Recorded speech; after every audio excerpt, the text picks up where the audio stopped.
miles, so we will tap into some of that heat, and we could well see the temperature well on into the 20s at the south as we move towards Thursday and on into Friday. For more detail, of course, stay with us in the next half hour.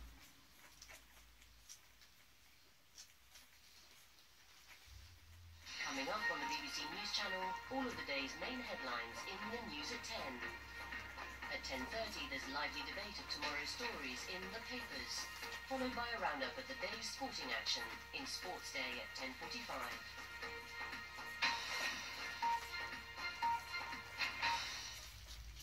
Is a diminished country. To see every side of the story. It is in the same sense that Britain is a diminished empire. Does Britain have a hang-up on that? I don't believe some people do. You have to be right in the middle for lively discussion and topical debate.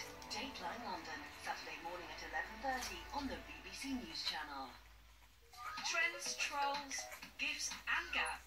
The 5 Live hit list counts down your top 40 most shared and clicked on stories. From the sublime to the silly, we reveal the nation's real news habits.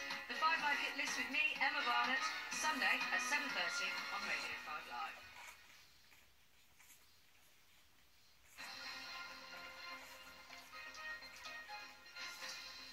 I'm Ross Atkins with Outside Source. We're going to be back in Greece shortly because its Parliament is voting on whether to support the new bailout offer from Europe. President Obama has been talking about that new Iran nuclear deal. I can say with confidence, but more importantly, nuclear experts can say with confidence, that Iran will not be in a position to develop a nuclear bomb. NASA has been releasing more extraordinary images of Pluto after its Pluto flyby. You can see all of those through the BBC website and the BBC News app. Plus, if you want to be in touch with me as you're watching, at BBC OS is where you can send your questions and comments.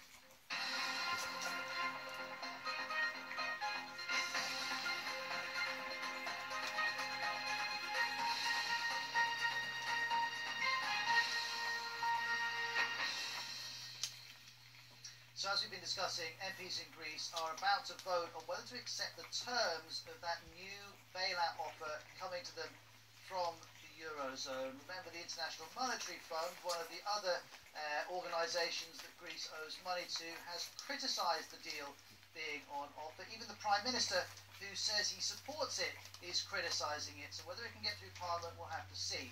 Here's our Europe editor, Katya Adler, with her latest report from Athens. This is Judgment Day in a country that's virtually bankrupt. The Greek Prime Minister has promised to pass tough new laws by tonight in a cash for reforms deal with his mistrustful creditors. It's a very tall order and they know it. They are not the only ones who've lost faith. The shouts here today are of betrayal. Protesters say that their Prime Minister has abandoned Greece, that a new deal with the country's international creditors will mean hell to pay here.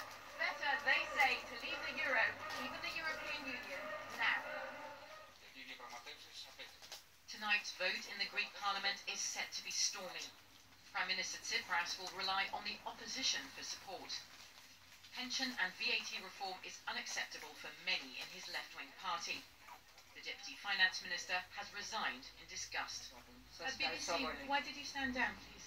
This can't lead anywhere, both Greece and Europe. And it shows the dead end that not only us, but Europe is facing. So the Greek government could fall, banks here are almost empty, and more austerity is guaranteed whether or not a new bailout deal comes off. But life and its little pick-me-ups go on. People here are anxious, but resolute. Our Prime Minister promised us something different from what he's actually doing. It's true, Dimitra told me. This country is bankrupt, but somehow I hope we'll be okay. Today is important because of the vote in Parliament. The crisis is all my clients talk about. Personally, I don't trust any politicians anymore. Lack of trust is a recurring stumbling block in resolving the Greek crisis. It's splitting Europe too, with countries arguing over the terms and conditions of a rescue package and who should foot the bill. Tonight, the Greek Parliament fight over a bailout deal